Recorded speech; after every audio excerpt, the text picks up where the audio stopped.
സമയക്കുറവും സാഹചര്യ പ്രശ്നങ്ങളും ഇനി ചികിത്സ തേടുന്നതിന് ഒരു തടസ്സമേയല്ല.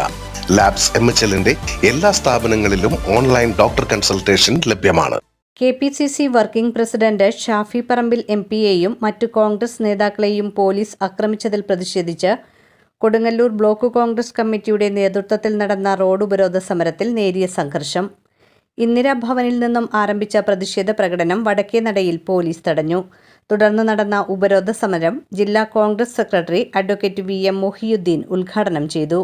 ജില്ലാ Congress secretary advocate PH Mahesh, മണ്ഡലം കോൺഗ്രസ് പ്രസിഡന്റുമാരായ PV Ramanan, K Venugopal, youth Congress സംസ്ഥാന secretary Salim Kaipamangalam, PU Suresh Kumar, VM Johny, Asif Muhammad എന്നിവർ സംസാരിച്ചു. ബ്ലോക്ക് കോൺഗ്രസ് ഭാരവാഹികളായ Nishaf Kuriappally, KP Sunilkumar, KS Kamaruddin, Dilshan Kottekkad, KK Chitrabhanu, Dharmajan വില്ലാത്ത, Sunil കളരിക്കൽ, മുഹമ്മദ് ഷെരീഫ്, OP സതീശൻ, PN മോഹനൻ, പ്രശോഭ് അശോകൻ, മഹിളാ കോൺഗ്രസ് ഭാരവാഹികളായ സുജ ജോയ്, ശ്രീദേവി വിജയകുമാർ, യൂത്ത് കോൺഗ്രസ് മണ്ഡലം പ്രസിഡന്റുമാരായ രാഹുൽ ഗോപാലകൃഷ്ണൻ, MS അഭിനവ് എന്നിവർ പങ്കെടുത്തു. പ്രതിഷേധ പ്രകടനത്തിനും സമ്മേളനത്തിനും ശേഷം വടക്കേനടയിൽ റോഡ് ഉപരോധിച്ച കോൺഗ്രസ് പ്രവർത്തകർ വാഹനങ്ങൾ തടഞ്ഞതോടെ സംഘർഷം ഉടലെടുത്തു. റോഡ് ഉപരോധിച്ച കോൺഗ്രസ് പ്രവർത്തകരെ പോലീസ് അറസ്റ്റ് ചെയ്ത് നീക്കി.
ിന്റെ